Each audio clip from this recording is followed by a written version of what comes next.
مساك الله بالخير دكتور ابراهيم. مساك الله بالسعادة والرضا. 57 مرة 57 مرة، تبارك الرحمن. دكتور جاهز للأسئلة؟ جاهز. أول سؤال، أقصر زواج لك؟ نص ساعة. بس نص ساعة؟ بس نص ساعة. دخول غرفة النوم. طيب النص ساعة ما كانت سريعة جدا؟ يعني ليش؟ في بعض الأمور تحكمك، يعني يا إنك تقرف منها أصلا. ها؟ أطول زواجة؟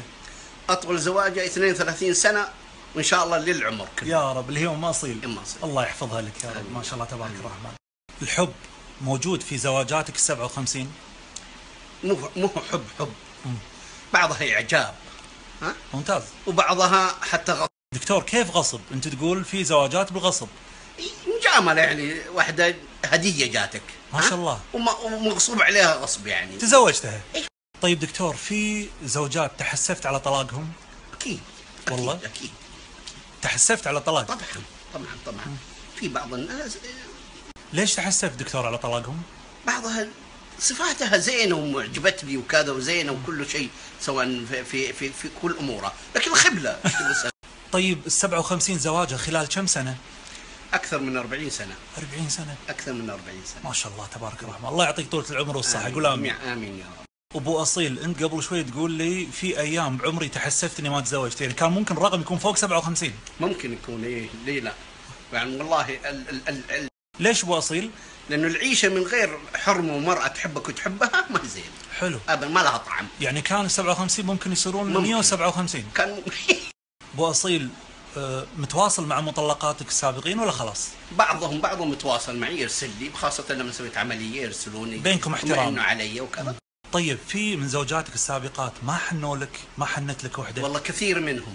وتطلب اني اردها ونرجع نعيش مع بعض. عشرتك طيبة. لكن تأيد الحب في الزواج؟ طبعا الحب شيء مهم جدا. كيمياء الحياة بينك وبينها حب. الله. يعني علاقتك الأصل مبنية على الحب، إذا ما في حب خلاص. 57 حبيتهم؟ لا طبعا مو كلهم. شغلات مغصوب عليها. طبعا في أشياء بعضهم كرهته من يوم ما شميت ريحتها. لا حول ولا بالله. نفس من محسوب عليه. طيب وأصيل، من خلال خبرتك ممكن تلقى امرأة واحدة تغنيك عن ال 57؟ طبعا في واحدة تعطيك عطاء لا حدود له. يا سلام. هذه تعشقها وتموت فيها. ولا في سؤال من أخوي خالد الحمد الصباح، يقول لك ما هو السر في استمرارك مع الزوجة الوحيدة اللي هي 32 سنة سناب الجاية؟ تفضل. لما تكون الزوجة تعطيك بلا حدود وتتحمل مغثتك، وفي أيام سعدك وأيام شقاك تكون معك. يعني أم أصيل تحملتني وربت عيالي اللي ما هم منها. وتحبهم مثل عيالها، ويمكن أزواج بعد شوي. عسى الله يهنيك. فهذه مخلصة وأنا أحبها. أبو أصيل، شنو أخذ منك الزواج وشنو عطاك؟ أخذ مني عمري وأعطاني حياة. الله، إيش هالكلام الطيب. في كلمة بخاطرك بعد أبو أصيل؟ انت زي ما تتزوج ما شاء الله ما عليك، مزيون وكشخه وما شاء الله عليك. لا يبا، لا انا مو مال كذي. كور على العرض يا ابو اصيل بس. لكن يمكن تاخذ واحده تغنيك عن هذول كلهم. احسن، تبارك الله. عشرتها معك زين وفوق الزين. ايش تبي اكثر من كذا؟ صراحه انا ما راح اقول لكم شنو قال الدكتور ابراهيم، اوكي، لان احتمال انه ما ارجع الكويت، احتمال كبير ما ارجع الكويت.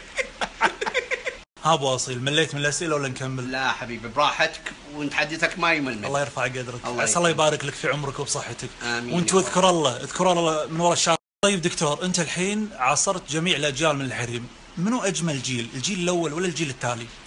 كل واحده لها طعم. يا سلام. الجحا الكبيره. تتذكر اسماء ال 57 امراه كلهم؟ طبعا اذكرهم واحده واذكر ايامها وذكرياتها. يا سلام يا اخي، شرمانسيه. جنسياتهم كلهم سعوديات؟ لا مشكلين، اغلبهم اجنبيات. اغلبهم اجنبيات. ما شاء الله، انت انترناشونال يعني. طيب اغرب جنسيه تزوجتها؟ نيجيريه سوداء. نيجيريه سوداء. شو موديك نيجيريا؟ مو نيجيريه، مهديه عليها هدوء. ابو اصيل، انت تشوفنا المراه مثل السلعه، انت قاعد تقول هديه. لا يعني معقول المراه سلعة ولا بضاعه، لا سلعه ولا بضاعه. وين تكريم المراه؟ هي كيان قائم بذاته.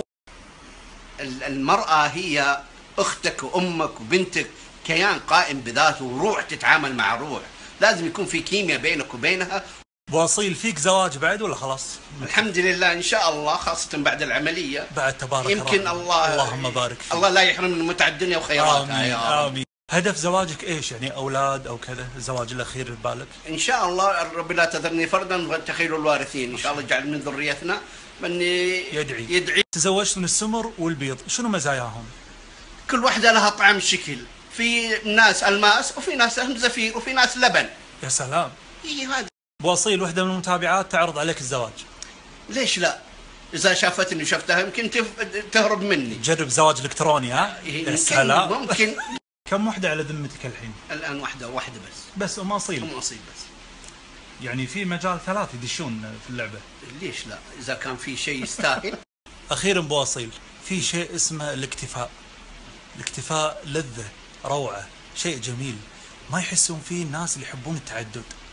اعتقد دكتور بانك انت الان مكتفي في ام اصيل، انا هذا رايي. انت رايك كذا، لكن انا رايي مختلف تماما. مختلف. طبعا انا احترم وجهة نظرك. وهذه